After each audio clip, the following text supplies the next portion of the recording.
right, hello, who are we talking to today? So my name is Debbie Buehler. I publish under Deborah M. Buehler, and I am an author and an ecologist and an educator.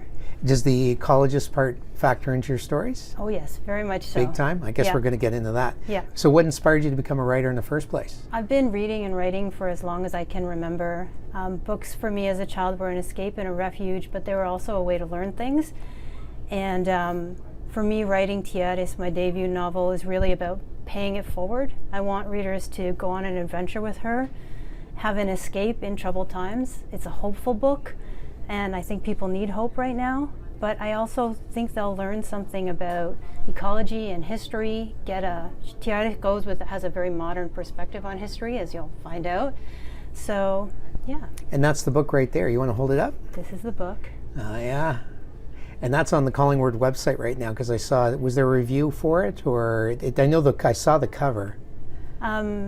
It's been reviewed actually quite recently. It was in the Globe, which was really excellent. exciting. Oh, Yeah, that's a very local exciting. reader wrote a review of it, and it went in the Globe. Excellent. So. Congratulations.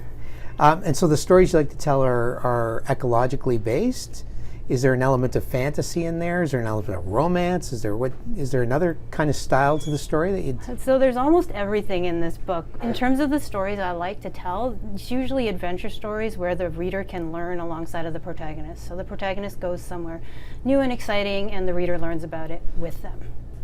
Yeah, that's kind of that's not limiting, right? So you're not limiting in terms of where you're taking your story. You're going to take the story where you want to take it. That's right. Are you working on something else right now? Mainly it's promoting this book. I am working on a sequel, but I'm not going to disclose where or when she's going next. Yeah. And I'm working on a coloring book of the birds of Ontario with Suzanne Raby. Oh, that's cool. Yeah. Yeah, Suzanne's big time in the Collingwood situation too, right? Absolutely. Yeah. I was going to ask you another question, but I've forgotten it here. So. Want to hear about the book? Before we get into future projects, let's hear about it's Tiares? Yeah, so the book is called Tiares When the Oceans Kissed, and it's about a multiracial teen's coming of age in Panama during the building of the canal. So it's historical fiction, but there's an element of time travel thriller because she's this Canadian teen from Toronto. She reluctantly moves to Panama for her mother's job, and then she's tossed back into the past to 1906, and she has to learn to survive there in a time where there's these gender roles and racial segregation and things that really clash with her modern beliefs. So that's what I mean when I say she brings a unique perspective to the history.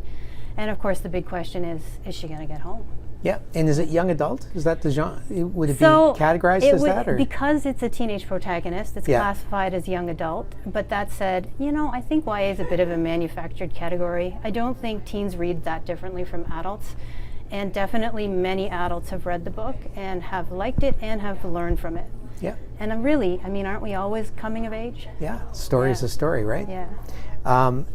Future projects, you are working on the sequel, but we're not giving away any details of that. Is there any other kinds of writing that you're working on in the future, just focusing on the sequel? I do a lot of nonfiction, actually. So I've had creative nonfiction essays published, and I write a column for a journal called Wait or Study, where I take actual scientific research, because I'm a trained ecologist, and I just sort of package it for general audiences. So that there's 3 of those a year.